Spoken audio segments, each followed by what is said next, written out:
Hi everyone, today I'll be discussing a very important topic to me, which is backyard breeding. And to join me in this video is Hephaestus, who is actually the product of backyard breeding. So backyard breeding, may it be for reptiles, for dogs, for cats, it all boils down to the same principle. Backyard breeding is the intent of making money from your breeding, but with being totally misinformed and doing it super unethically. And usually what results from this breeding are really unhealthy animals, animals who are often going to die way sooner than they should, and animals who are really overall pretty sick. And that goes for both the parents who are being bred constantly, to be honest, and for the babies like Hephaestus, who then have endless health problems. All in all, backyard breeders are people who just don't care about the species or species they are breeding, and frankly don't even care about learning any more about the practices they're already doing wrong. So without further ado, let's dive into the 5 telltale signs of a backyard breeder with reptiles. So the first evident sign that you are facing a backyard breeder is when they aren't able to show you the parents and they aren't able to show you the enclosures in which they keep the parents and the babies. So there are good reasons for a breeder not wanting to show you in person their facility, and that could be because, well, first of all, they're doing it from their home, so they don't want anyone walking around. Second reason could also be because they don't want you to bring in any diseases from the outside, which is also a very valid reason. But there is absolutely no reason why a breeder shouldn't be able to send you pictures, why they shouldn't be able to send you videos, and even sometimes they can FaceTime you and show you a little bit around and show you some things. But you should at least be getting pictures. If you are unable to get those pictures or videos, etc., it means one of two things. First, it means that, well, the dragons or the snakes or anything that they have for sale is sick. Like the parents, the babies, you'll see that something is wrong if they show you pictures or videos, so they just don't show them. And that is one of the main reasons why you should always be careful when the breeder won't show you any pictures of the parents or the enclosure, is because, well, the animal is sick and you don't want to see sick animals when you're gonna buy them. Second reason why they won't send you pictures is because of the enclosure. So usually they will have some very dirty enclosures. They won't clean them, they won't really do anything with them. And usually these enclosures will also be way too small or really not adequate for the species they're keeping. So they'll use very small habitats, really not even the minimum. It's gonna be lower than the minimum. And they're gonna have really bad lighting, are gonna have really bad heating. And once again, you're gonna see that and you're gonna go like, oh, I'm not quite sure I wanna buy from you. And that's exactly what they don't want. Their goal, once again, is really to make a profit while trying to spend the less amount of money possible, which of course is exactly how you're gonna get a sick baby. The second sign that you are facing a backyard breeder is when they are trying to sell an animal at a way too young age. So, rule of thumb, when you're selling a lizard, you want to sell that lizard at approximately between, like, really the minimum would be 4 weeks, like 4 weeks and up. So usually you're gonna see between 5 to 6 week old lizards being sold. That's perfectly fine. If you see lizards being sold at 1 week old, which I have also seen done on Kijiji, run away. If you see someone selling eggs, that I've seen once and I'm still baffled by it. If you see someone selling eggs, run away from this ad. This is a backyard breeder that does not know what they're doing. Eggs need a constant heat, constant humidity, or else they develop very weird. So if you see someone selling eggs, if you see someone selling way too young of reptiles, run away. For snakes, you want to see between 8 and 12 meals before they can go to a new family. So if the snake eats every week, that means that the snake is going to be between 8 and 12 weeks old when you're going to get him, which is the perfect age. You know that the snake is eating. You also see the growth chart with a good breeder, once again. So you really want to get that before you can buy this reptile. Selling animals that are too young is also pretty dangerous for the animal itself. So just moving from one place to another is pretty stressful for an animal. So if you're buying a reptile that is way too young, your chances of them dying from the breeder's place to your place, or dying literally during shipping, if that's what you're doing, the chances are super high that your animal is unfortunately gonna pass away during this transit because of the added stress, because they're not old enough to be able to lower a little bit their stress.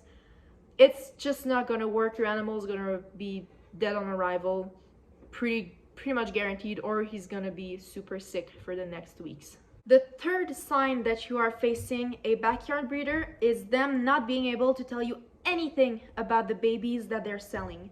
So usually the questions you'll want to ask is he eating okay? Has he gained weight since he was born? What's his morph? What's his sex? So these are really the main questions you'll want to ask. Towards sexing, some species are easier to sex than others. I'm thinking like snakes can be easily sexed at birth.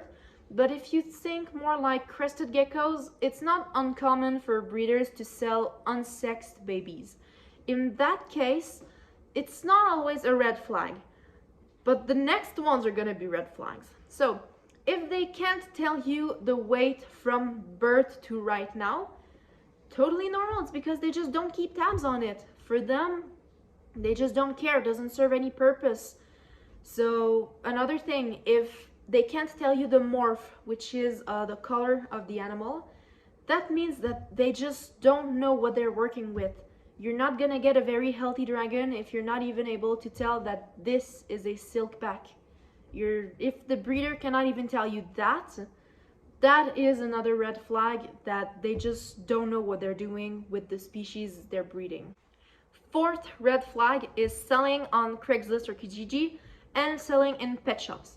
So I just want to say that selling on Kijiji or Craigslist is not always a bad thing. It's not always a red flag. Sometimes breeders will advertise on Kijiji or on Craigslist just to, have bigger visibility and stuff like that.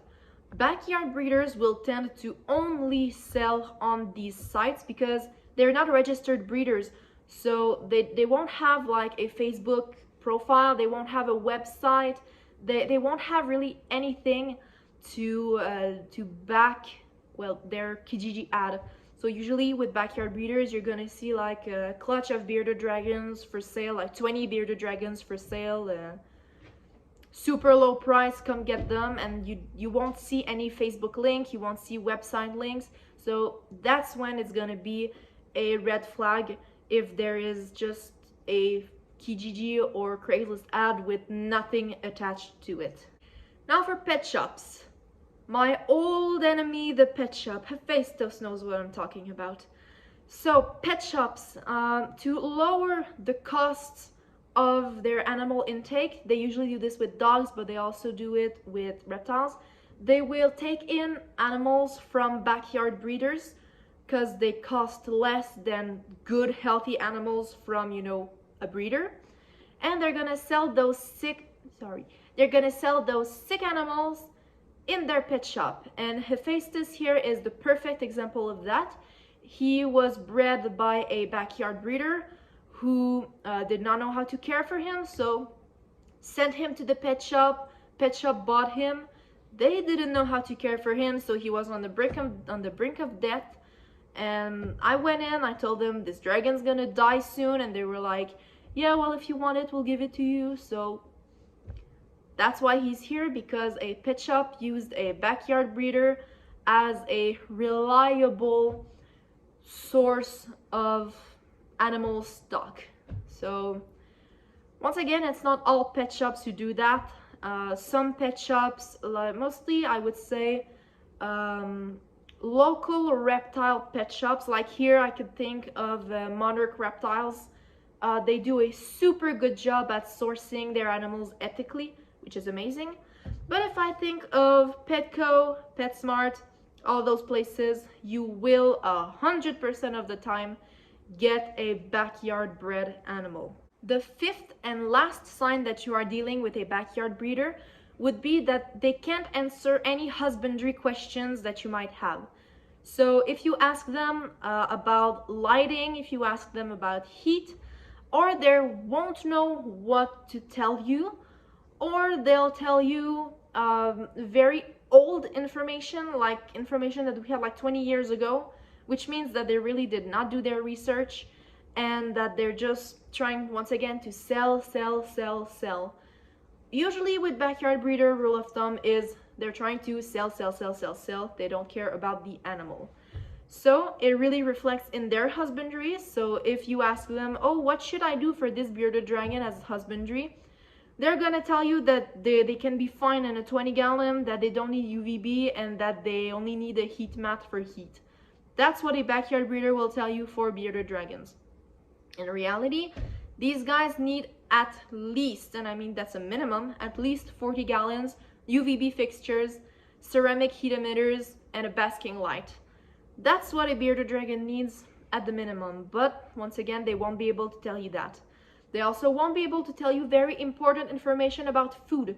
So they won't be able to tell you what the animal currently eats. So they won't be able to tell you like, oh, he eats rat fuzzies, or oh, right now he's eating weanlings. He won't be able to tell you those terms. He'll tell you like, oh, he eats that, and throws the package at you. Also for bearded dragons, for example, they won't be able to tell you how often they need to eat. They won't be able to tell you what they can and can't eat.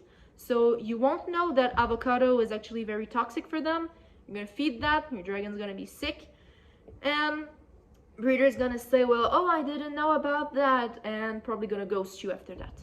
So all in all, these wannabe breeders, as we call them, they really don't know anything about the husbandry of the animals they're keeping. They usually do the absolute minimum for their husbandry because they don't care. The animals are going to be sold anyway. And that's really a mentality that we have to stop. So those were the main 5 signs that you are dealing with a backyard breeder. There are, of course, many other signs that you're dealing with one, mainly concerning contracts, health guarantees, and stuff like that. But these are a bit more complicated terms. So the main 5, if you come across a breeder that does like even just one of the 5 things I just mentioned, run away. You don't want to deal with that. If you see an ad like the one I mentioned, like Kijiji, Craigslist, and all that, don't go on a slander campaign against that person. That is not gonna do anything. It's only gonna make the situation worse, to be honest. So if you ever see one, just warn people that, hey, this guy looks like he might be a backyard breeder, he might be scamming, so just be careful when dealing with him. Don't say things like, oh, he's definitely a backyard breeder, we should go pop his tires. Don't do that, okay? That is really not a good idea. Just say, oh, I'm suspecting that it might be because of these reasons. And just warn potential buyers that, oh, just be careful when you're gonna buy. So once again, no slander, you guys. It won't bring you anywhere. I know it's sad to see it happening, but the best way we can counter those practices is by knowing what they are, how they do it, and to raise awareness with videos like this. I hope that this video has helped you to know a little bit more about backyard breeding, the signs, and so that you don't get caught in a backyard breeding scam. And we'll see you in the next video. Have a nice day.